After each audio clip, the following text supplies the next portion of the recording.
Bonjour mesdames, bonjour mesdemoiselles, bonjour messieurs. Vous avez vu l'ambiance boîte de nuit, l'ambiance psychédélique, pour une conversation qui va l'être aussi, d'ailleurs peut-être, mais je laisse la parole au président Nicolas Appert, qui a quelques mots présidentiels à vous dire.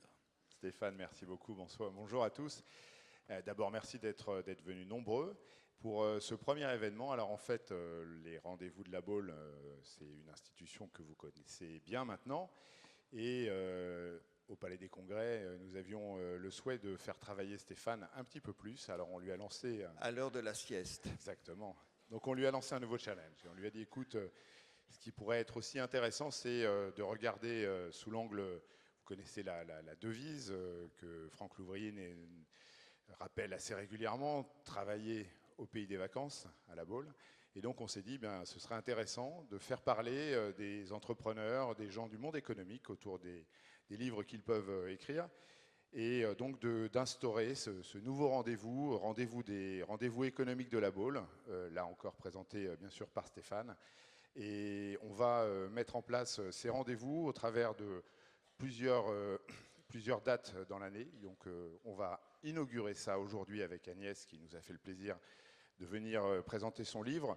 On aura un autre rendez-vous avec Xavier Fontanet le 26 mai, je crois. Et Christophe Olnet, donc Xavier Fontanet, ancien PDG d'Essilor, et Christophe Olnet, l'ancien PDG de Microsoft France, qui viendra nous parler le 7 juillet. Eh bien, de sa reconversion après avoir quitté l'entreprise Microsoft et après avoir quitté Bill Gates, comme il le dit. Voilà. Et donc aujourd'hui, on va parler de choses qui fâchent, de choses qui ne font pas plaisir, mais de problèmes qu'il va bien falloir résoudre, et ça tombe bien, puisque après Nicolas Bavrez la semaine dernière, Agnès Verdier-Molinier a d'autres solutions, et elles se conjuguent très bien. Voilà. Mesdames, mesdemoiselles, messieurs, merci d'accueillir Agnès Verdier-Molinier.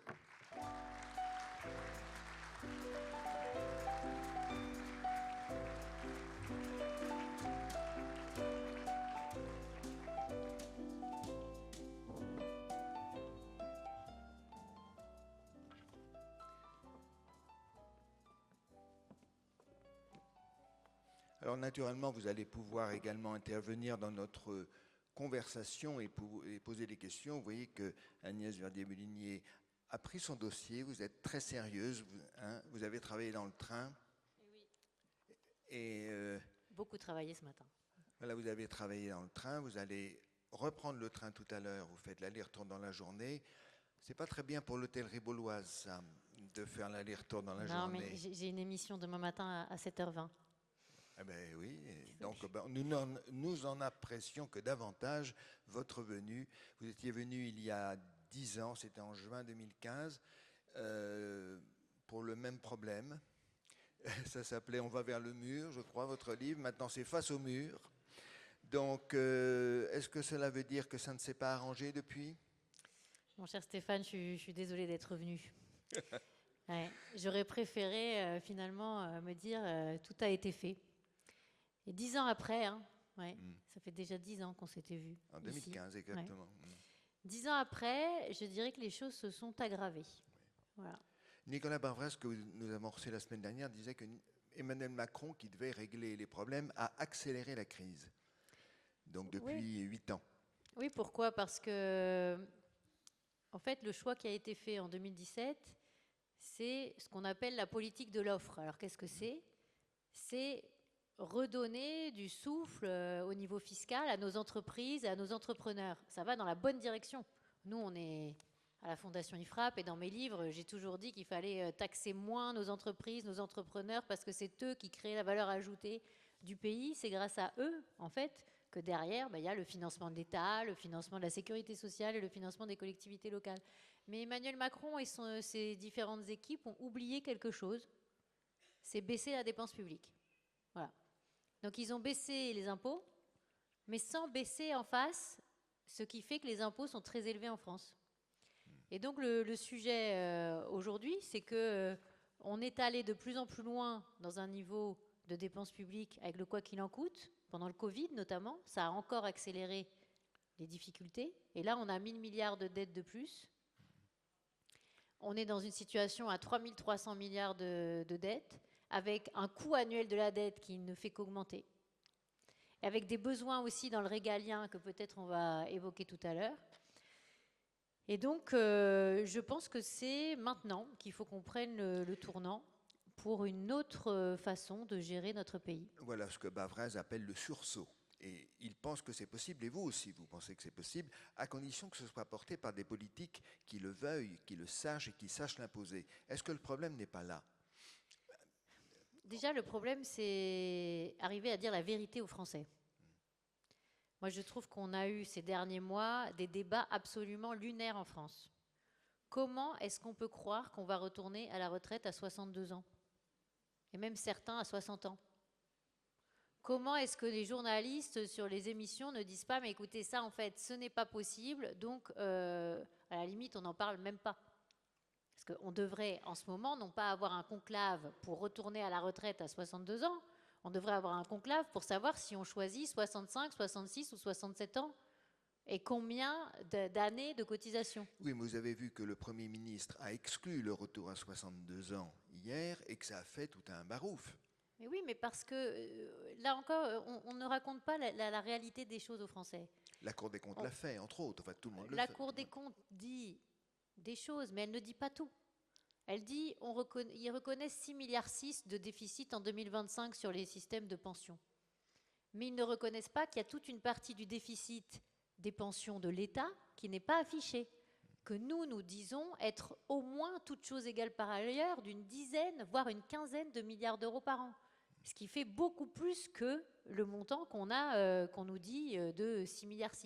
Donc il y a toute une partie aussi des chiffres publics qui ne sont pas affichés, qui ne nous sont pas exactement expliqués de la manière dont ça devrait. Pourquoi? Parce que, évidemment, quand on dit les retraites des agents publics de l'État sont beaucoup plus chères que les retraites des personnes du secteur privé, à un moment, ça doit poser la question d'embaucher, non plus sous statut, mais sous contrat, de changer les règles de modalité, de calcul des pensions publiques. Oui, mais on bloque la rue. Alors, si c'est tout le problème. C'est-à-dire, nos syndicats, et là, qu'est-ce qui vous dit? Il y a du barouf parce que le Premier ministre parle des 62 ans en disant que ce n'est pas possible.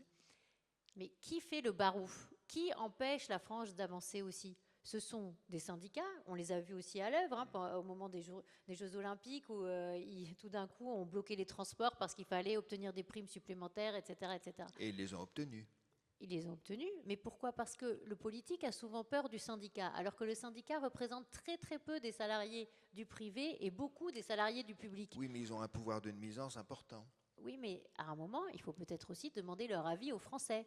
Vous voyez, on dit les Français ne sont pas pour la retraite à 64 ans, à 65 ans, voire plus. Mais si on leur disait, c'est ce que je dis dans mon livre, on leur posait la question, est-ce que vous êtes d'accord pour payer 300 € de plus par mois par rapport à votre pension ou par rapport à votre salaire, avoir moins pour vivre tous les mois pour pouvoir avoir une retraite à 62 ans? Que ce soit des retraités d'ailleurs ou que ce soit des actifs. Ben là, tout d'un coup, on poserait la vraie question. C'est-à-dire combien vous êtes prêt à payer par mois pour qu'on ait un âge de départ à la retraite plus tôt? Mais c'est pas du tout ce qu'on leur dit. On leur fait croire qu'on peut travailler moins en France, moins longtemps, mais que ça va être quelques milliardaires ou quelques entrepreneurs ou quelques entreprises qui vont payer.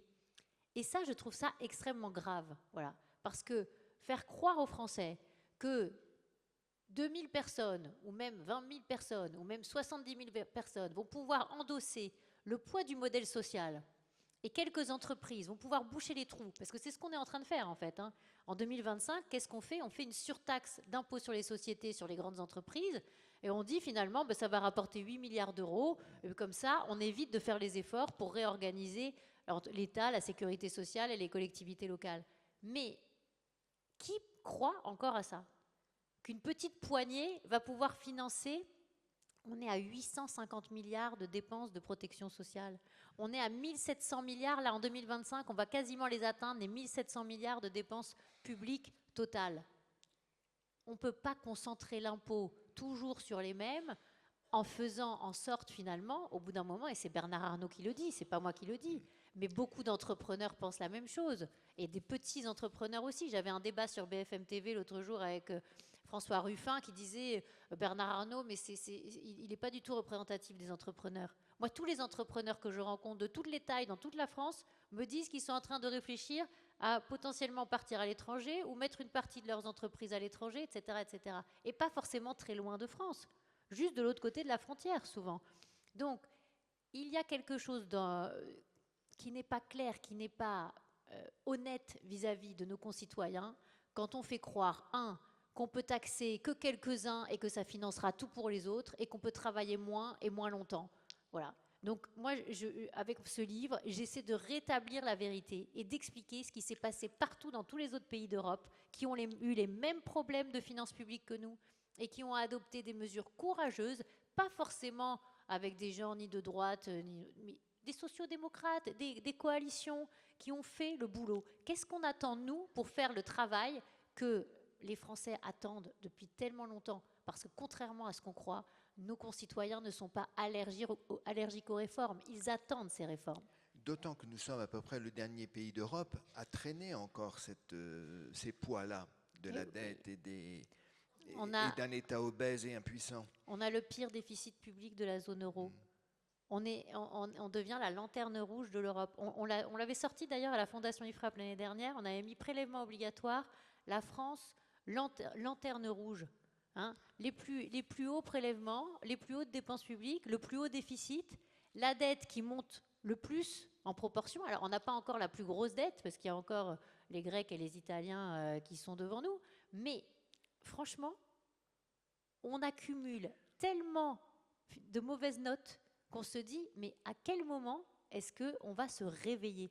Et moi, ce que je dis dans mon livre, c'est que je ne veux pas qu'on attende tout simplement le FMI en s'endormant. Ouais. Oui, donc votre livre est intitulé « Face au mur » au singulier, mais en fait, ça pourrait être « Face au mur » au pluriel, parce qu'il y a le mur de la dette, le mur de la désindustrialisation, puisque la France a perdu son industrie, le mur des normes, le mur de l'assistanat, le mur de l'insécurité. On est entouré de murs, c'est une impasse, vous le dites. Et donc, soit on s'en sort nous-mêmes, soit c'est le FMI. Alors, c'est ça. Moi, j'ai entendu beaucoup de personnes dans des conférences à Paris où on me disait, mais finalement, on le sait. Alors, beaucoup qui connaissent bien Bercy, qui savent bien ce que sont nos finances publiques. On ne fera pas le boulot. On ne sait pas baisser les dépenses en France. En revanche, on sait qu'à un moment, c'est le FMI qui va arriver. Voilà.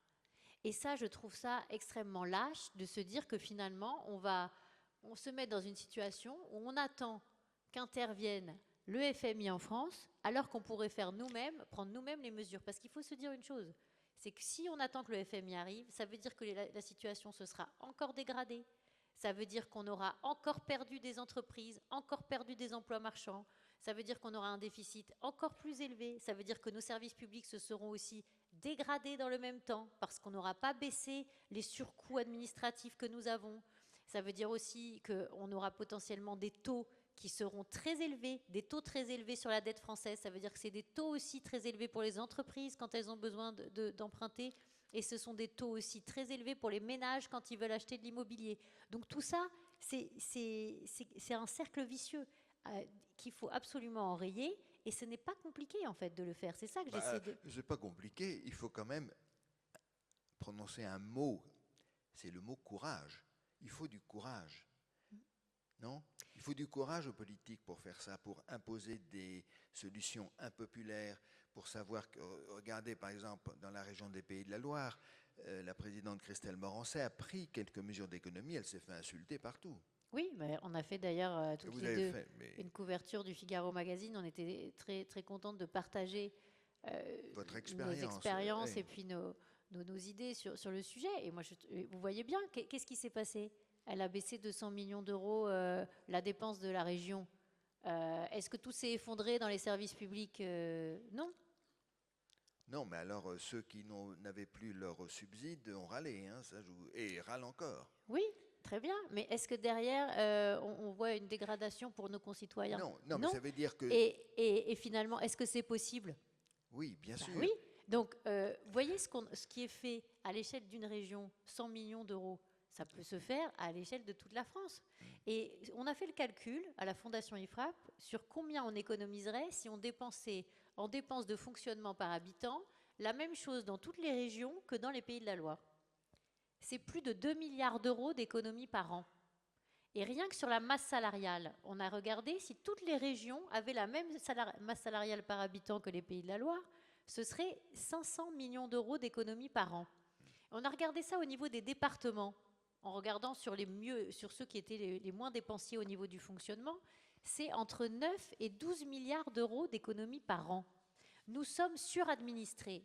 Je suis sûre que je n'ai pas besoin de vous en convaincre. Vous voyez bien les échelons que nous avons entre l'État déconcentré, les régions, les communes, les intercommunalités, les départements, les caisses sociales. Et à un moment, toutes ces personnes qui nous disent qu'ils travaillent pour nous, et je dis ça aussi dans le Figaro aujourd'hui, parce qu'on a fait une grande interview sur la question. Une page entière avec un joli dessin. Les agences de l'État. Alors on nous dit, mais les agences de l'État, on m'appelle, on me dit, il y a combien d'agences de l'État? Alors, avec mon équipe, on regarde, et en fait, c'est impossible de donner le chiffre. Vous voyez, quasiment. Parce qu'il y a un document annexé au budget de l'année, avec des opérateurs de l'État, mais il y a aussi des organismes divers d'administration centrale, qui se recoupent les uns les autres. Et donc, pour donner un véritable chiffre, il y a parfois même des ministères qui nous appellent en nous disant « Mais quel est votre chiffre ?» Vous voyez? Donc, on en est là. Hein. Et donc, je dis dans le Figaro à peu près 1100 agences de l'État. Et j'explique que, par exemple, dans la santé, on a le ministère de la Santé, la Caisse nationale d'assurance maladie, les caisses primaires d'assurance maladie, les ARS, l'HAS, l'ANSES. Et quand vous additionnez tout ça, vous vous dites, non mais c'est pas possible en fait. C'est pas possible d'avoir autant de structures qui sont aussi redondantes. Et quand on regarde les chiffres sur les autres pays, sur l'équivalent du ministère de la Santé, etc., il y a beaucoup moins de personnel. Au niveau du ministère de la Santé fédéral allemand, il y a même pas 1000 personnes. Nous, on a 13 000 personnes à Paris, on a 2200 personnes à la Caisse nationale d'assurance maladie, on a 70 000 personnes dans les caisses primaires d'assurance maladie. Et on se dit, après, où va notre argent? Oui, mais alors, là, il y a un mois, nous avons reçu Gérard Davet et Fabrice Lhomme qui ont enquêté sur le Covid. Oui. Bon. Et ils se sont rendus compte, alors c'est un voyage hallucinant au sein de l'administration sanitaire, hein, c'est quelque chose de, là, ce que vous nous dites, bon. Mais donc ça marche pas parce qu'ils sont trop hauts, bon. Mais le mot d'ordre de cette administration, c'est les économies. Ils faisaient tous des économies, c'est pour ça qu'on n'avait pas de masque, et c'est pour ça qu'on a perdu 6 mois finalement. Mais oui, mais mon cher Stéphane, on fait les économies sur les choses qu'il ne faut pas. Qu'est-ce que vous voulez que je vous dise? On ne fait pas les économies sur la masse salariale administrative, on coupe aucune dépense d'administration et on dit on ne va pas investir dans les équipements militaires. Ça fait combien d'années, nous, à la Fondation IFRAP, ceux qui nous suivent le savent, depuis 2017, nous disons qu'il faut aller à 3% du PIB en dépenses militaires. Entre 2009 et 2020, on a regardé les dépenses d'investissement militaire, 170 milliards d'euros qui ont été votés au Parlement, il y en a quasiment 60 milliards qui n'ont pas été décaissés. On fait les économies sur le régalien, on fait les économies sur les équipements, sur les investissements et sur le fonctionnement et l'administratif, on ne veut pas faire les économies. À un moment, il faut le dire. Parce que les Français adorent l'administration, les Français adorent la bureaucratie, les Français adorent les fonctionnaires. Alors, je pense que aucun d'entre nous n'a une animosité particulière contre tel ou tel qui travaille dans une administration. Le problème, c'est l'organisation qui ne va plus, qui est partie dans un niveau finalement de millefeuille qui est totalement étouffant. Donc ce millefeuille, il faut le regarder en face, il ne faut pas se dire que c'est la responsabilité de tel ou tel, parce que ça n'est pas une démarche intelligente, on ne va pas chercher à dire qui est responsable, on va essayer de trouver des solutions. C'est ça que je fais dans mon livre. Dire, maintenant, on évalue, par exemple, la productivité des administrations. On se pose la question du nombre d'heures travaillées, etc. On regarde la question de l'absentéisme. Depuis combien d'années on travaille sur ces questions d'absentéisme? Un chiffre qui va vous paraître étonnant. L'absentéisme dans le privé, c'est 16 milliards d'euros. L'absentéisme dans le public, alors qu'il n'y a que 20% des personnes qui travaillent dans le secteur public parmi la population active au travail, eh bien, c'est 15 milliards d'euros. Donc c'est quasiment aussi cher pour l'absentéisme du public que l'absentéisme du privé. Peut-être que ça aussi, on a envie de le regarder en face et se dire, bon, peut-être il y a des choses à faire. Le ministre, c'était le précédent ministre de la fonction publique, qui est sous Barnier, Guillaume Kasbarian. Il n'est pas resté longtemps. Guillaume Kasbarian, qui est resté quelques mois, mais qui met en place cette mesure pour payer qu'à 90% les arrêts maladie pendant les 3 premiers mois des agents publics. Les collectivités locales, maintenant, nous disent qu'ils ne veulent pas l'appliquer. C'est pas une énorme économie, c'est 200 à 300 millions d'euros par an. Hein. Je vous rappelle qu'il faut faire, d'ici 2029, 110 milliards d'euros d'économie par an. Et là, on nous dit 200 à 300 millions d'euros par an. Non, on ne voudrait quand même pas faire les économies sur l'absentéisme des agents. Mais on est où? Mais comment ça se fait qu'on en soit encore là? Nous, on a travaillé sur ces questions de temps de travail dans les collectivités locales. On a été les premiers à montrer, et je vous en avais parlé déjà en 2015, les collectivités qui n'appliquaient pas les 35 heures, qui étaient en dessous des 35 heures. Mais on payait pourtant, nous tous collectivement, on payait pour 35 heures. Mais ce n'était pas effectué. Puis après, on en prenait des personnes en plus avec des heures supplémentaires. Donc ça, c'est comme ça qu'est gérée notre administration publique. Mais qui a la responsabilité de ça aussi? Ce sont nos parlementaires. Nos parlementaires sont censés, normalement, évaluer comment est utilisé l'argent public. Et c'est ce qui se passe dans la plupart des grandes démocraties. C'est ce que je dis aussi dans le livre Face au mur. Notre Parlement doit être responsabilisé en la matière. J'avais un député l'autre jour sur le plateau de BFM et je lui disais, je suis désolée, monsieur le député, de vous le dire ça, mais vous ne faites pas votre travail d'évaluation des politiques publiques. C'est l'article 24 de la Constitution. À un moment, tous ces doublons, et on n'est pas les seuls à le dire, il y a eu tout un rapport encore dernièrement qui disait que c'était au moins 7 à 8 milliards de doublons entre les collectivités, entre les différentes collectivités et puis avec l'État déconcentré tous les ans. Mais ces milliards-là, ils ne nous aident absolument pas, ni pour l'enseignement de nos enfants, ni pour la qualité de l'éducation, ni pour la qualité des soins, ni pour la qualité des EHPAD, etc. Ils nous aident à rien du tout. À la fin, c'est de l'argent qui est gaspillé, et qui est gaspillé alors qu'il est payé soit par les impôts des Français et des entreprises françaises, soit par de la dette. Et on endette les générations futures. Et d'ailleurs, l'OCDE a fait des très bons rapports sur le sujet en montrant qu'on était plus cher de 70 à 80 milliards d'euros par an, non pas pour les services qu'on délivre, mais pour le coût de production de ces services. Alors Pascal Praud m'a dit l'autre jour, on ne comprend rien à ce que vous dites. Bon. Alors j'ai dit, bon, lui peut-être, mais... Non, mais... Alors j'ai dit, écoutez, c'est quand même pas difficile, c'est pas le service lui-même qui coûte plus cher, c'est le coût administratif de ce service. Voilà. Par exemple, un truc tout bête, on a l'assurance maladie de base, vous avez tous une assurance maladie de base, mais on a aussi l'assurance maladie complémentaire qui est devenue obligatoire, en tout cas pour tous ceux qui sont actifs, et la plupart d'entre vous, évidemment, ont une complémentaire. Là-dessus, c'est 14 milliards de coûts annuels, 7,5 milliards, même 15, 7,5 milliards sur l'assurance maladie obligatoire et 7,5 milliards sur l'assurance complémentaire. Les pays d'Europe qui fonctionnent bien, ils ont mis en concurrence des assureurs et ça leur coûte 4, 5, 6 milliards de moins par an par rapport à nous. Peut-être qu'à un moment, il faut aussi qu'on se pose cette question. Pourquoi nous, on a un double étage qui surcoûte pour rembourser les mêmes soins? Donc, je veux bien, Stéphane, qu'on ait un amour pour la bureaucratie. Moi, je ne le crois pas. Je pense qu'au contraire, nos concitoyens sont agacés de voir à quel point, en plus, on leur demande un nombre de paperasses, on leur impose un nombre de complexités qui va en s'aggravant, parce que plus vous avez un nombre de strates élevé, plus vous avez finalement cette machine administrative qui s'auto-alimente, plus vous créez de la norme. Et c'est aussi une partie de mon livre. Ce niveau de coût de la norme, il pèse sur les entreprises, mais aussi sur les ménages. Alors, vous dites, non, c'est Xavier Fontanet qui sera notre invité fin mai, dit ceci: les peuples sont prêts à entendre la vérité, il faut seulement qu'on la leur dise. Mais enfin, Alain Juppé, en 1995, a dit la vérité. On se rappelle le résultat. Oui, mais alors... François Fillon, en 2007, je suis à la tête d'un État en faillite, il a dit la vérité. On a vu aussi ce qui lui est arrivé. Donc, est-ce que les peuples sont vraiment...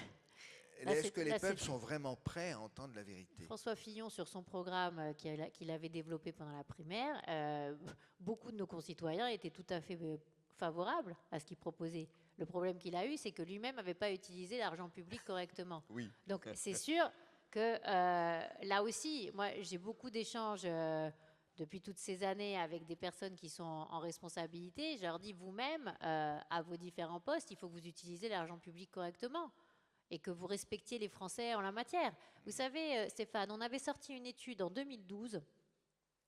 Ça s'appelait Assemblée nationale, la mandature de la transparence. Et pour faire cette étude, j'avais consulté beaucoup de parlementaires, évidemment des élus de l'Assemblée, mais aussi de fonctionnaires de l'Assemblée.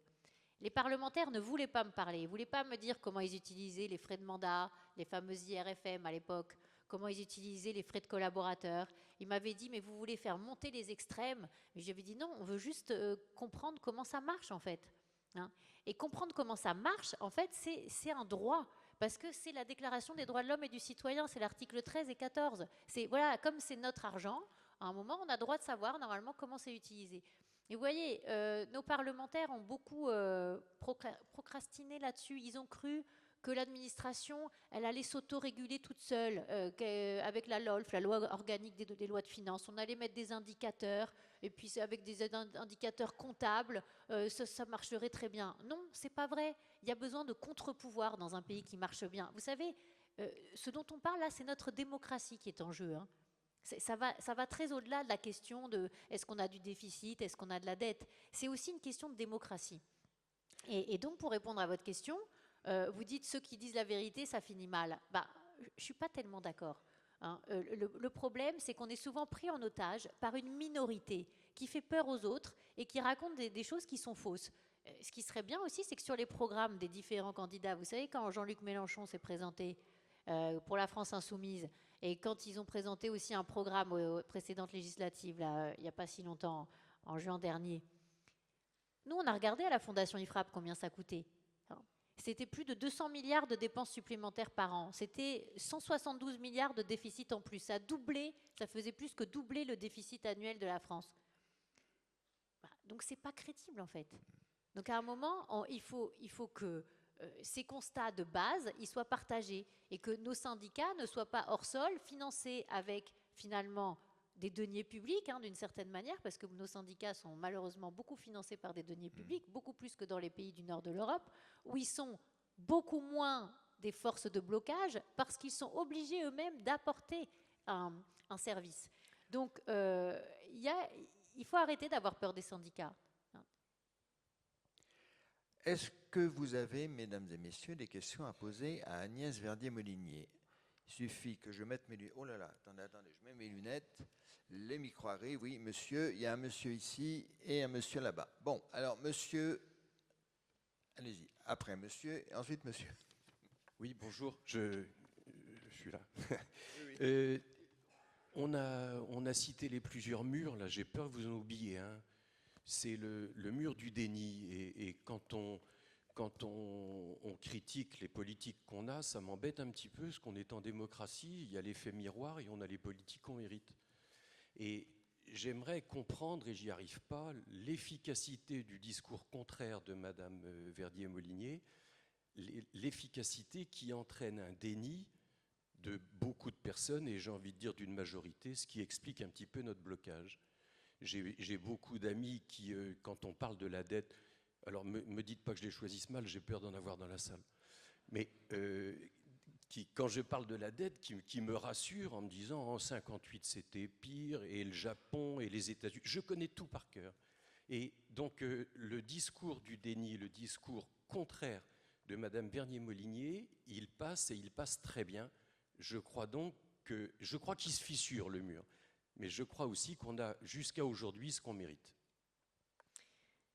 Je réponds tout de suite. Mais en 58, le FMI est intervenu en France. Voilà. Ils nous ont prêté de l'argent. Personne ne s'en souvient. Voilà. Et j'en parle en page 15 du livre. La France bénéficie alors d'un plan d'aide de l'Union européenne, des paiements de 250 millions de dollars et de 131 millions de dollars du FMI. Voilà. Et derrière, qu'est-ce qui s'est passé? De Gaulle a lancé un grand plan d'économie, de baisse de la dépense, de réorganisation. Donc c'est bien de citer 58, parce qu'on ne s'en souvient pas. Et ça nous pend au nez. Il y a autre chose, c'est qu'en 58, ils étaient prêts, ils avaient un programme. Tandis que là, nous sommes à 2 ans des présidentielles, et personne n'est d'accord sur rien dans aucun parti. Ils sont encore au querelles de personne. Donc, ils ne travaillent pas, on a l'impression. Mais vous avez tout à fait raison de dire qu'il y a un mur du déni, hein. Et j'explique dès l'introduction du livre que beaucoup de gens nous ont traités, moi en particulier, de déclinologues, de gens qui sont en train de raconter qu'on est en déclin, mais ce n'est pas vrai. Et franchement, je pense que les déclinologues, enfin, les artisans du déclin, ce sont eux. Ce sont ceux qui font semblant. Je peux vous raconter des dizaines de discussions que j'ai eues avec des personnes qui disaient qu'on allait trop loin, qu'on exagérait, que c'était pas bien, que c'était du French bashing, hein, qu'on était contre la France finalement. Et alors, à un moment de la conversation, ils finissaient par me dire « Ah non, mais nous, dans notre boîte, tous les hauts salaires, on les a mis à l'étranger, hein. » Et d'autres qui me disaient « Ce que vous dites sur les services publics, c'est insupportable, madame. » Je dis « Ah bon, et alors vous avez des enfants ?»« Oui, oui. Et qu'est-ce qu'ils font ?»« Ah ben j'ai tout fait pour qu'ils apprennent l'anglais et qu'ils partent à l'étranger, hein. » Ah bon? Et alors, vous dites que ce qu'on dit sur les services publics, la gestion de la France, c'est faux, mais vous avec vos propres enfants, vous faites tout pour qu'ils partent parce qu'il n'y a pas d'avenir. Et donc, il y a un double discours permanent, en fait, entre ce que les gens nous reprochent de faire et de dire, alors qu'en fait, on ne fait que dire ce qu'ils sont eux-mêmes en train de réaliser, mais qu'ils n'avouent pas aux autres. Et moi, j'ai toujours été très, très choquée par ça. Ou alors, quand il y a la dissolution et que je commence à dire qu'autour de nous, tous les entrepreneurs sont en train de réfléchir à partir de France, etc. Et alors, des gens du patronat qui me disent « Non, non, mais Agnès, n'en parle pas. Il ne faut pas en parler, hein. C'est pas bon pour l'image des patrons. » Ah non, mais attends, on va attendre que tout le monde parte et qu'il ne reste plus personne pour payer les impôts, en fait. Parce qu'il faut comprendre une chose, hein, une étude qu'on va sortir et qui sort aujourd'hui dans l'Express, je ne sais pas si vous avez vu, on montre que les 10% qui gagnent le plus, et ça commence très bas en France en réalité, hein, à partir de 3 600, 3 700 euros par mois, vous êtes déjà dans les 10% qui déclarent le plus. Ils payent plus que 50% de la totalité des impôts directs. Hein, quand vous prenez les taxes foncières, l'impôt sur le revenu, la CSG, les droits de mutation à titre onéreux, les droits de mutation à titre gratuit, et j'en passe. Bon. Ils payent plus de 50% de la note. Ça s'est aggravé depuis 2017. Ça n'a pas baissé, ça s'est aggravé. La concentration de l'impôt est de plus en plus importante dans notre pays. Donc si on fait partir ceux qui sont milliardaires ou multimillionnaires, il va rester qui pour payer la note? C'est nous qui allons payer la note. Il faut faire comprendre ça aux Français. Et quand Eva Sass, la députée écologiste, fait passer dans l'hémicycle de l'Assemblée nationale sa taxe à 2% sur les centimillionnaires, on dit à la télé, mais c'est pas grave, c'est sur les centimillionnaires. Mais en fait, il faut se dire une chose, c'est que les 0,01% les plus riches, ils payent 13% de la recette d'impôt sur le revenu. Demain, s'ils ne sont pas là, ces 13%, on va devoir les payer nous. Vous voyez ? Donc, il y aura toujours des 0,01% les plus riches, hein, que ce soit des milliardaires, des centimillionnaires ou autres. Mais sauf que s'ils partent les uns après les autres, ben ce sera évidemment à un moment une note qu'il faudra payer quand même. On va prendre une autre question. Monsieur. Oui. Monsieur, allez-y. Oui. Oui. Allô? Oui, oui. Oui, on vous entend. Allô, j'écoute. Madame, oui. je vous remercie beaucoup pour votre présence.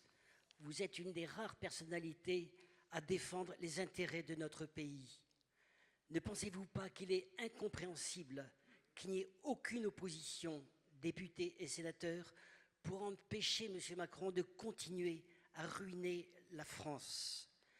De même, personne ne dénonce les mensonges que vous signalez d'ailleurs de la Cour des comptes concernant le déficit des pensions publiques de l'État.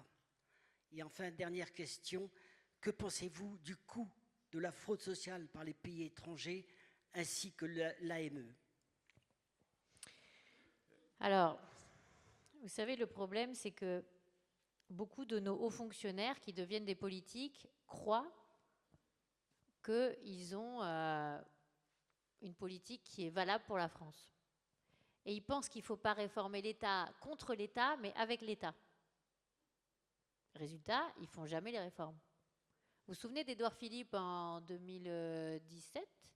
Qu'est-ce qu'il fait ? Il met en place une commission qui s'appelle CAP 2022 pour regarder quelles économies on peut faire sur les dépenses. Le rapport n'a jamais été publié officiellement par le Premier ministre. Il a fini par filtrer parce que certains l'avaient mis en ligne. Mais comment ça se fait, ça ? Pourquoi est-ce que nos députés, sénateurs, vous me demandez, ne disent pas les choses ? Parce que d'une certaine manière, ils n'ont pas tellement le courage de le dire, c'est vrai. Ils le savent, ils savent ce qui se passe. Mais de là à dire ensuite, voilà, parce que quand vous êtes sénateur, par exemple, vous êtes connecté aussi aux collectivités locales. Vous ne voulez pas dire que les collectivités locales doivent faire des économies. Vous ne voulez pas dire qu'il faut supprimer un échelon, peut-être le département.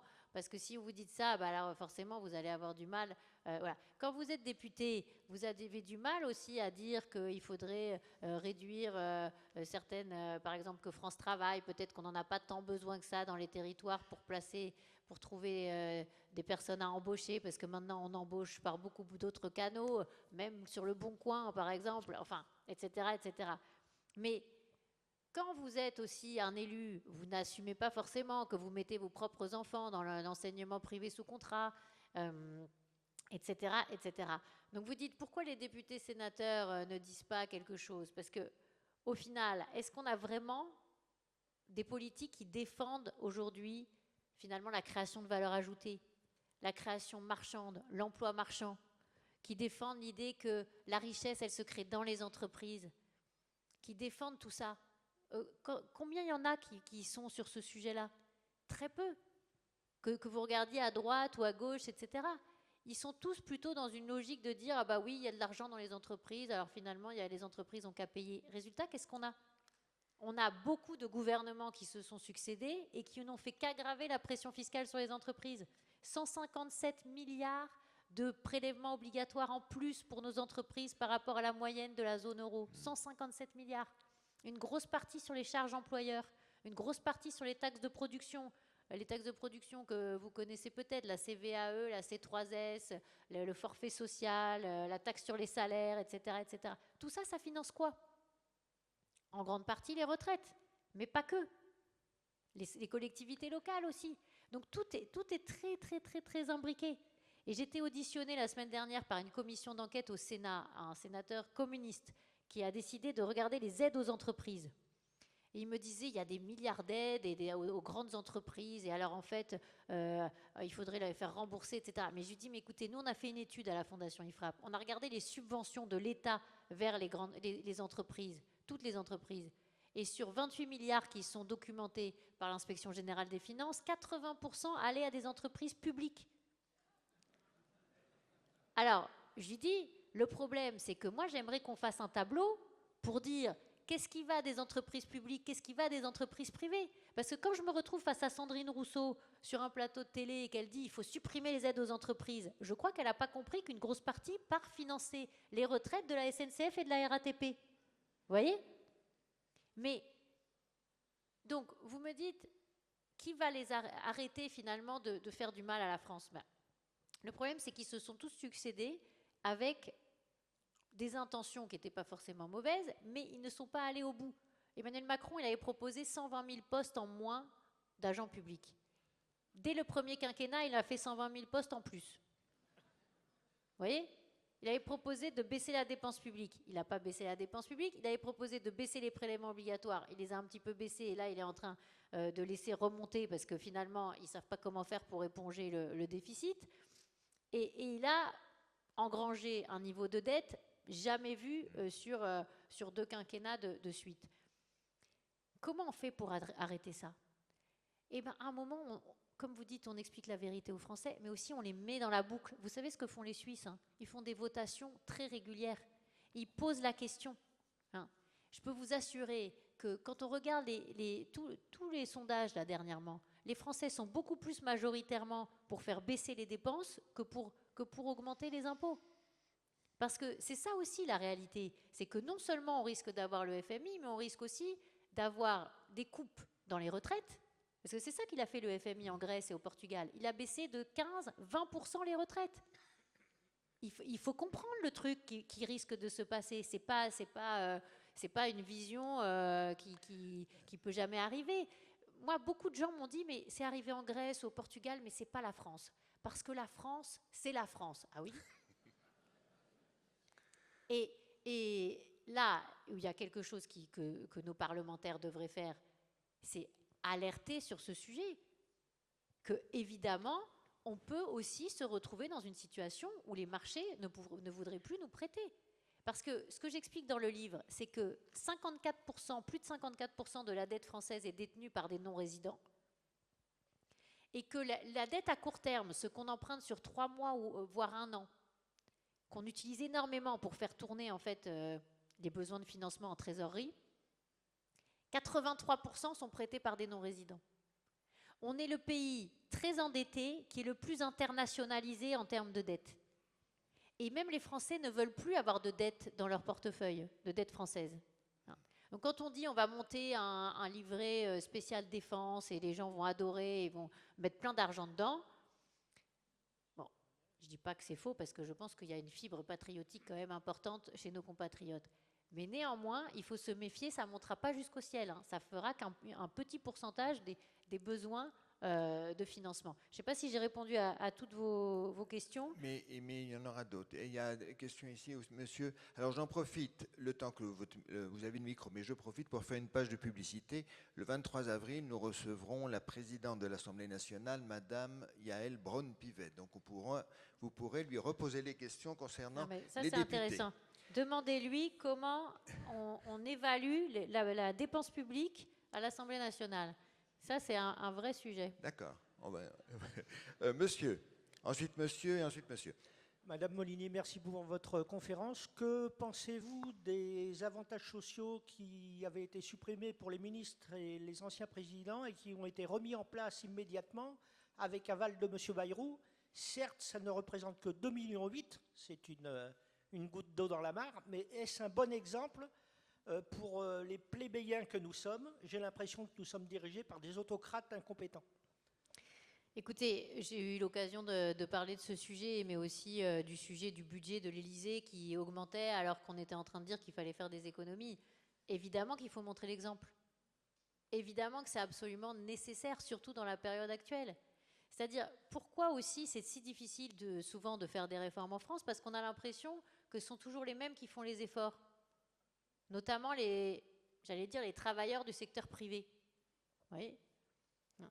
Donc, moi, je suis tout à fait d'accord pour supprimer des avantages, supprimer la possibilité d'augmenter les budgets de l'Assemblée, du Sénat, de l'Élysée, de tous les ministères en termes de structure quand il y a des économies à faire. Mais d'ailleurs, il y a quelque chose qui est très intéressant en France. On nous a dit qu'on allait faire 30 milliards d'euros d'économies en 2025. Vous l'avez entendu, ça? Hein? Mais alors, pourquoi est-ce qu'on augmente la dépense entre 24 et 25 de 40 milliards? Comment ça se fait? Comment ça se fait que la dépense augmente de 40 milliards et qu'on nous dise qu'on fait 30 milliards d'euros d'économies? Parce qu'ils considèrent que si on n'avait pas fait d'économie, on aurait augmenté de 70. Waouh! Et en plus, ils ne nous donnent pas le mode de calcul du tendanciel de hausse de la dépense. C'est-à-dire que le sous-jacent des 70 milliards de hausse, on ne le connaît pas. Vous, moi, les citoyens français, on nous dit on fait 30 milliards d'économies, on nous dit que c'est par rapport à une hausse tendancielle de 70, mais on ne nous dit pas comment on le calcule. Alors ça y est, ils ont fait une réunion à Bercy, ils ont dit c'est oh là là, extraordinaire. Oh là, l'année prochaine, on donnera le calcul du tendanciel. Génial. Et où est la transparence? L'information, mais c'est même pas une transparence, c'est même une info de base. Hein? Et alors, le Haut Conseil des finances publiques donne un avis. Nous, on fait nos calculs, on dit non mais attends, il y a 40 milliards de hausse, en fait, il n'y a pas d'économie, donc on fait tous nos petits calculs, on fait plusieurs papiers. Le Haut Conseil des finances publiques, vous savez qu'il est rattaché à la Cour des comptes, il donne son avis sur la loi de finances 2025 et il dit en fait, il n'y a pas que 30 milliards d'économies, il y a 3 milliards d'économies et il n'y a pas seulement quelques milliards de hausse d'impôts, il y a 27 milliards de hausse d'impôts. voyez? Donc, on est quand même dans un pays spécial où au départ, on part sur 2 tiers de baisse de dépenses, 1 tiers de hausse d'impôts, et à la fin, on arrive à 3 milliards de baisse de dépenses et 27 milliards de hausse d'impôts. Mais qu'est-ce qui va se passer pour 2026? Où on nous dit qu'on a besoin de 35 milliards d'économies nouvelles à trouver, ça va être un matraquage fiscal pas possible, parce que c'est ça aussi. Et ce que j'explique dans le livre, c'est que si ça continue, on va se retrouver avec une énorme jacquerie fiscale. Parce qu'ils sauront tellement plus comment faire pour combler les trous dans les caisses qu'ils vont inventer des nouveaux impôts tout le temps, avec des modalités dingues. Là, cette année, moi, j'avais jamais vu ça. Pour éviter le problème de la rétroactivité fiscale, c'est-à-dire que c'est interdit, en fait, de ne pas prévenir quelqu'un que vous allez le taxer, un peu à l'avance quand même, un petit minimum de bienséance, quoi. Et bien, cette année-là, la taxe sur les hauts revenus, ils vont payer l'impôt de l'année prochaine en avance. C'est pas génial, hein? Et c'est la surtaxe impôt sur les sociétés, c'est pareil. Mais ça, si on avait finalement un Conseil constitutionnel qui nous défendait, ils auraient dû retoquer ces 2 dispositifs. Mais ça fait 10 milliards de recettes. Et donc, ils n'ont pas retoqué. Vous voyez? Et nous, on a expliqué partout, et j'ai fait plusieurs émissions sur le sujet, plusieurs papiers sur le sujet, que ce n'était pas constitutionnel, en fait. Hein? Demander à quelqu'un de payer sur des revenus qu'il n'a pas encore touchés, c'est quand même lunaire. Résultat, ils sont en train d'inventer un retour de l'ISF pour l'année prochaine. Je ne sais pas si vous avez vu ça. C'est encore un peu technique, mais c'est... Et alors, plus ça va, plus on va dans la complexité fiscale. Là, c'est un impôt différentiel par rapport à l'ensemble du patrimoine d'une personne avec le même niveau de barème que le feu l'ISF, à partir de 1,3 million. Et si vous ne payez pas au moins 0,5% de la valeur totale de votre patrimoine, vous allez devoir payer un impôt supplémentaire. C'est l'imagination au pouvoir. Non mais... Monsieur, et après monsieur et monsieur. Oui. Non, monsieur ici. Je voudrais savoir, Pardon. est-ce que les règles de la comptabilité nationale ne contribuent pas au problème? Dans la mesure où, dans le privé, on peut décider d'investir pour réduire les dépenses de fonctionnement. En comptabilité nationale, c'est très cloisonné. Donc on a une ligne dépenses de fonctionnement, on a une ligne dépenses d'investissement, et c'est très difficile de passer de l'une à l'autre. Oui, mais en même temps, on pourrait très bien dire qu'on ne s'endette pas pour fonctionner. On pourrait être obligé d'être équilibré sur les dépenses de fonctionnement. Les collectivités locales, elles ne peuvent pas s'endetter pour fonctionner normalement. Pourquoi est-ce que l'État et la Sécu peuvent le faire? Ah oui, mais oui, elles peuvent investir. Mais nous, on s'endette très peu pour investir. On s'endette beaucoup plus pour fonctionner que pour investir. Ouais, enfin, je suis intervenu une fois au port du Havre, et la principale difficulté qu'ils avaient dans tous les services pour faire évoluer leurs dépenses de fonctionnement, c'était d'investir. C'était extrêmement difficile. À partir du moment où ça avait été décidé pour l'année, c'était très, très difficile. Il n'y a aucune souplesse, en fait. Oui, il n'y a pas de souplesse. Mais bon, je ne pense pas que c'était la seule raison, vous voyez. Bon. Je pense qu'à un moment, on a un souci sur les dépenses de fonctionnement qui est général, qui est réparti partout. Alors, un peu moins dans certaines régions, dans certaines villes, etc., qui arrivent à être mieux gérées. Donc, c'est ça aussi dont il faut qu'on s'inspire. Il y a certains hôpitaux qui arrivent l'hôpital de Valenciennes, il arrive à être dans le vert, alors qu'une grande majeure partie des hôpitaux sont en déficit. Donc, ça existe, avec la gestion qui est encadrée aujourd'hui par des comptabilités qui sont effectivement, on va dire, moins bonnes que dans le privé, parce qu'aussi, il n'y a pas de comptabilité analytique pour l'État. Mais je pense que ce n'est pas la seule raison. La vraie raison, c'est que on a laissé déraper les dépenses de fonctionnement parce qu'on pouvait s'endetter pour dépenser sur le fonctionnement.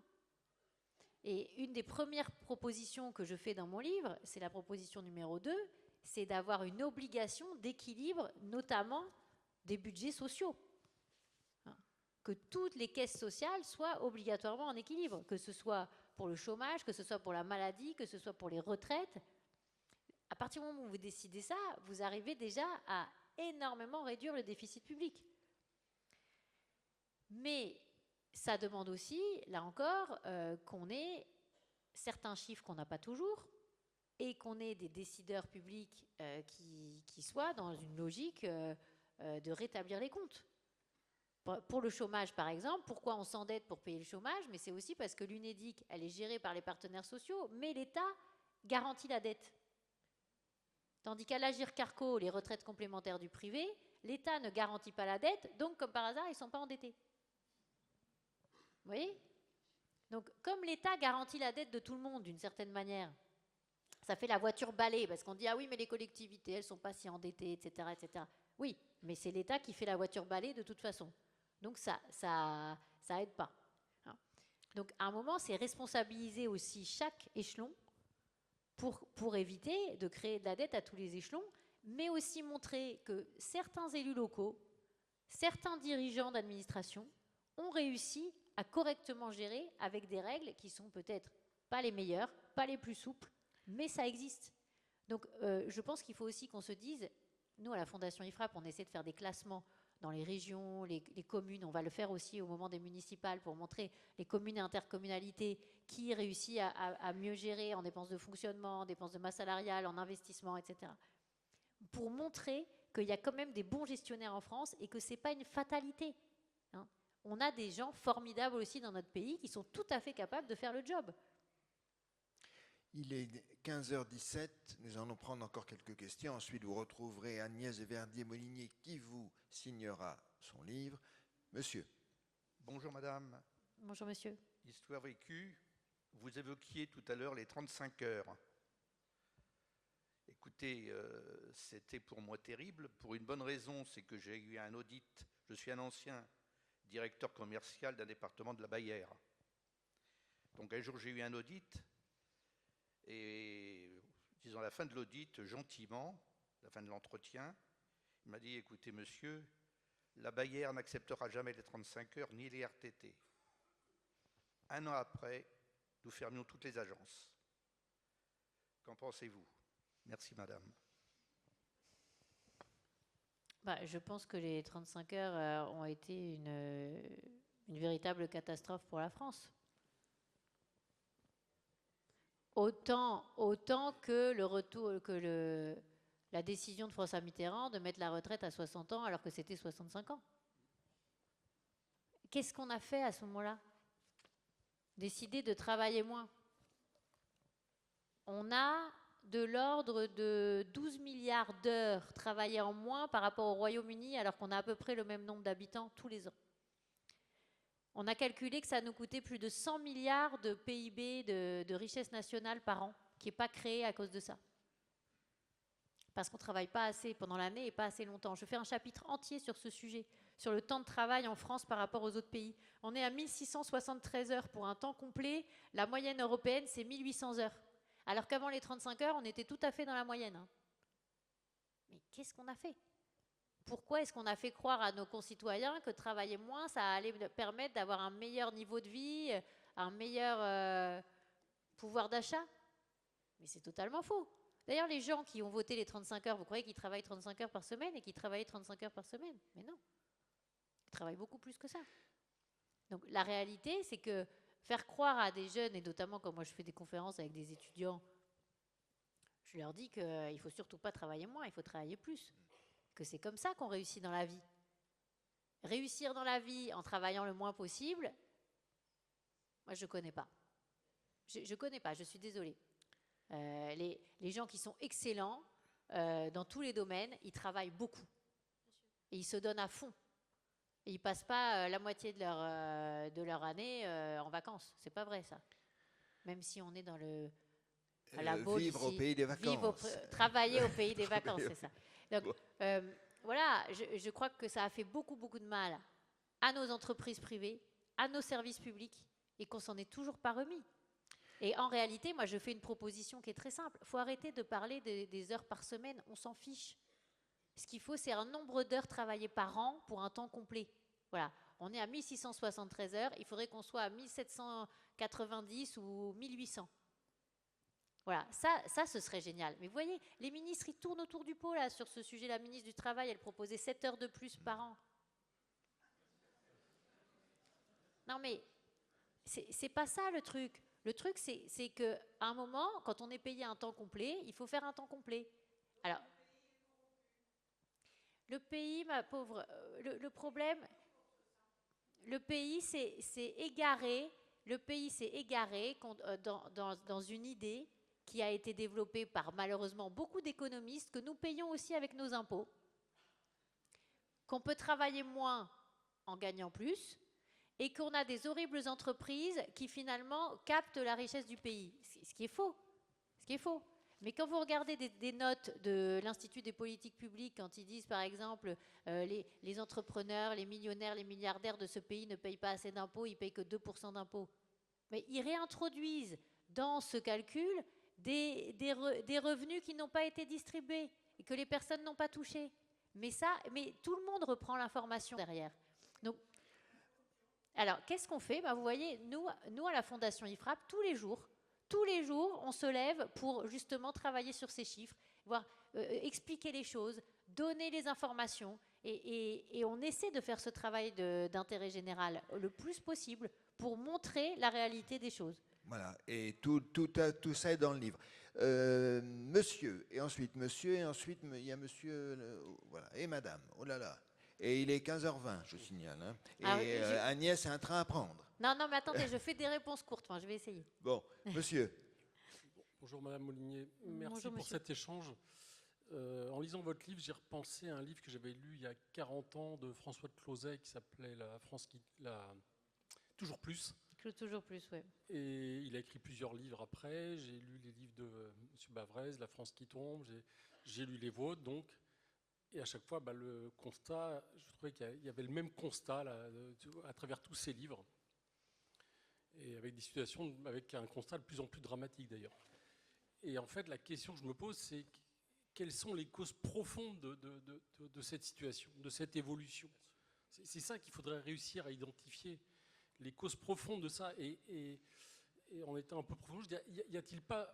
Je rejoins la question du premier intervenant sur le fait qu'on a peut-être les gens qu'on mérite, les politiques, les responsables de syndicats qu'on mérite. Donc est-ce qu'il n'y a pas une responsabilité générationnelle dans cette situation? C'est bien difficile de dire ça, générationnel. Il y a quand même plusieurs générations qui se sont succédées et qui ont fait des erreurs monumentales. Hein. Ça fait 40 ans. En fait. Donc, vous savez, ça fait 50 ans qu'on est en déficit. Hein.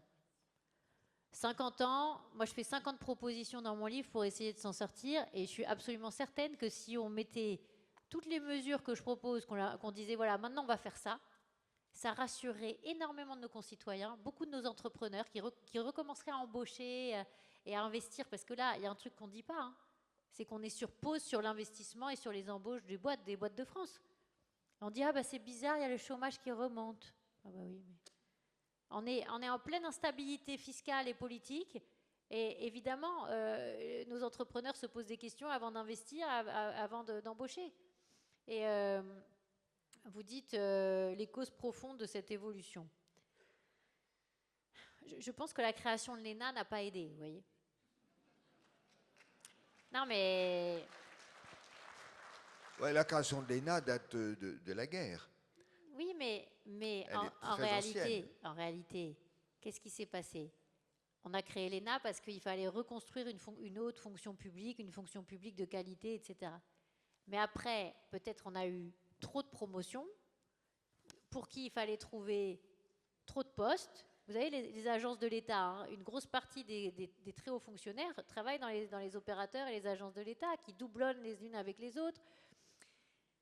Et à un moment, on a permis dans notre pays de faire des allers-retours entre la politique et la haute fonction publique. Ça, c'est pas permis dans plein de pays, ça. Hein, d'être à la fois sous statut à vie et de pouvoir faire de la politique. Ça crée une distorsion énorme. Vous imaginez un entrepreneur qui dirige une boîte et tout, qui veut se présenter par rapport à quelqu'un de la Cour des comptes ou du Conseil d'État? C'est pas du tout pareil. On part pas du tout à égalité dans la compétition. Et ensuite, d'ailleurs, on a eu ce mot égalité. Je pense qu'on aurait dû faire plutôt liberté, propriété, fraternité. Parce que égalité, c'est l'égalité devant la loi. C'est pas l'égalité sur tout, sur le revenu, le patrimoine, etc., etc. On a vrillé sur ce sujet. On reproche aux familles d'entrepreneurs d'avoir des entreprises et de se les transmettre. On leur reproche ça. Alors que ce sont des gens qui créent de la richesse dans le pays. Mais c'est terrible. Dans quel pays on reproche ça aux familles de France, aux familles de... En Italie, ils font tout pour se transmettre les entreprises de génération en génération. En Allemagne, ils font tout pour se transmettre les entreprises de génération en génération. En Suède, depuis 2004, il y a 0 fiscalité des successions et des donations pour qu'on puisse se transmettre le patrimoine de famille de génération en génération. Donc, il y a quelque chose qui a vrillé sur ce mot égalité. J'en parle, et la gratuité aussi. Égalité, gratuité. Alors, il faudrait que tout le monde parte avec la même chose, alors qu'on est différents. Et c'est ça aussi qui fait la richesse d'un pays. On ne peut pas être exactement tous pareils, tous de la même taille, tous avec la même couleur d'yeux, tous avec les mêmes passions, les mêmes talents, les mêmes familles. Non, c'est pas possible, en fait. Donc, on a dans notre vision collective, en fait, l'idée qu'on ne peut pas avoir des talents différents. Alors, à part dans le foot. Je n'ai pas compris pourquoi, d'ailleurs. Bon, il est bientôt 15h30. C'est vous qui aviez dit réponse courte? Question, oui, non, mais je vais faire réponse courte. Bon, monsieur, et après, il y a monsieur là-bas. Oui. Monsieur. Oui, bonjour madame. Bonjour, merci monsieur. de votre conférence. Pour nos dirigeants et nos créanciers étrangers, ils ont bien compris que nous avions certes 3 300 milliards de dettes, mais que le patrimoine immobilier et financier des Français s'est élevé entre 12 000 et 13 000 milliards d'euros. Donc, il y a de la marge. Une des rares choses qui fonctionne bien en France, c'est, comme vous l'avez déjà dit, le ponctionnement fiscal et le ponctionnement social. La loi Sapin, par ailleurs, permet la garantie à 100 000 euros par personne et par banque. Donc, ça veut dire qu'il y a beaucoup de marge de manœuvre. Et puis, on a toute l'histoire de France. La France a toujours été un pays très endetté, sauf pendant des périodes courtes, où on faisait ce qu'on ouvrait le livre de la dette publique, où on ponctionnait un certain nombre, on éliminait un certain nombre d'incréances. Est-ce que ce risque existe dans ce contexte actuel, notamment les ponctions sur les actifs financiers? C'est ce qu'avait dit Sandrine Rousseau, que de toute façon, pour payer la dette, il n'y avait qu'à prendre l'épargne des Français. Alors, je l'ai retrouvée dans une émission, je lui ai rappelé cela, elle m'a dit que ce n'était pas vrai, que c'était complètement faux. Bon, que finalement, elle avait changé d'avis, ce n'était pas exactement ça. Je crois qu'elle avait eu quelques lettres entre-temps, quelques tweets, quelques emails, quelques SMS. Bon. Effectivement, la loi Sapin 2, elle permet déjà de bloquer toutes les assurances-vie des Français pendant plusieurs mois et empêcher les retraits. Donc, moi, j'ai expliqué ça dans un de mes chapitres, c'est pas dans ce livre, c'est dans le livre d'avant. Enfin, bon, il ne faut pas non plus se dire qu'on est là-dedans, mais c'est possible aussi qu'à un moment, vous savez, le FMI, dans certains cas, il a proposé une ponction. Hein. Alors ça, c'est pas passé à Chypre, hein, ils sont passés pas loin. Hein. Mais c'est pas impossible de dire, ah bah attends, on prend 10% de l'ensemble des assurances-vie ou Donc c'est un vrai sujet. C'est un vrai sujet. Et pourquoi nos concitoyens épargnent autant aussi? C'est parce qu'ils savent qu'à un moment, on risque de leur demander de passer à la caisse. Donc c'est pour ça que moi je dis que nos concitoyens ont tout intérêt à avoir une meilleure gestion des finances publiques et de la baisse de la dépense plutôt que rien du tout, et d'attendre tout simplement d'avoir une sorte de spoliation en route. Hein. Donc vous avez raison. Et en même temps, je ne crois pas que les agences de notation, elles vont regarder l'épargne des Français quand il faudra noter sur la dette. Donc le 31 mai prochain, Standard & Poor's va à nouveau dire son avis sur la note de la France. Et ce n'est pas du tout impossible qu'on soit dégradé. Mais si on est encore dégradé 2 ou 3 fois comme ça, qu'est-ce qui va se passer? Les banques et les assurances ne pourront plus financer la dette de la France parce que ça deviendra un investissement à risque. Vous voyez le truc? Alors, ça nous emmènera dans une autre dimension quand même. C'est pour ça que moi j'alerte aujourd'hui.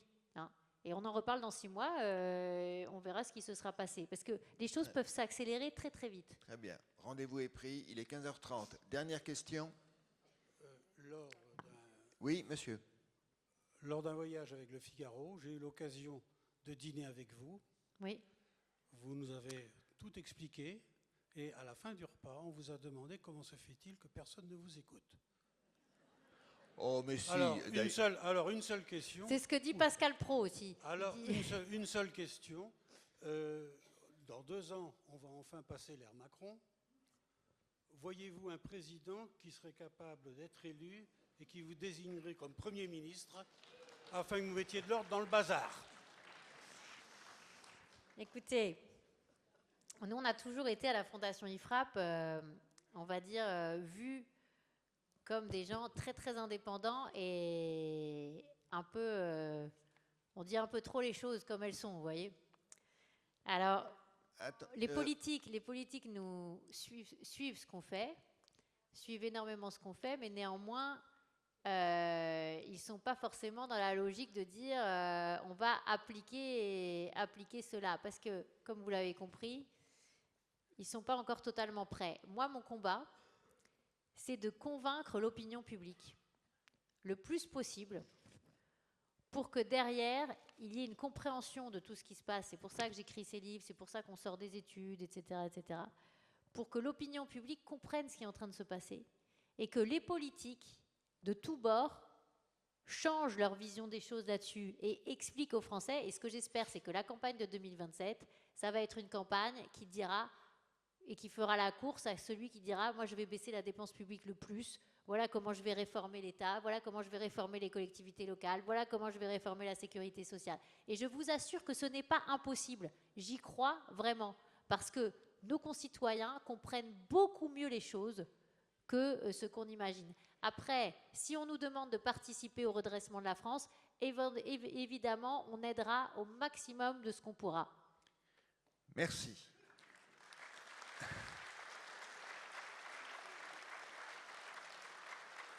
Alors, je vois que plusieurs d'entre vous ont encore des questions à poser, mais bon, on n'a plus le temps. Mais madame, quand même, pour entendre une voix féminine en dehors de la vôtre, chère Agnès, allez-y, posez la dernière question. Merci, madame. Merci, madame, pour votre courage et votre lucidité que j'ai lue attentivement dans votre premier livre. Une question toute bête. Quand la charrette va dans le mur, est-ce qu'il ne faut pas changer de cocher?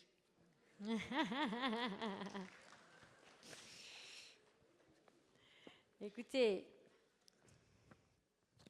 le problème qu'on a, c'est cette organisation publique qui fait que, par exemple, sur les normes, le secrétariat général du gouvernement à Matignon fait tout pour ne pas évaluer le coût des normes au total. Voilà. Parce qu'ils savent très bien que ça vient de la suradministration de la France. Donc, le cocher, aujourd'hui, c'est l'administration française. Hein. Donc, la question, c'est quand est-ce que les élus vont reprendre la main?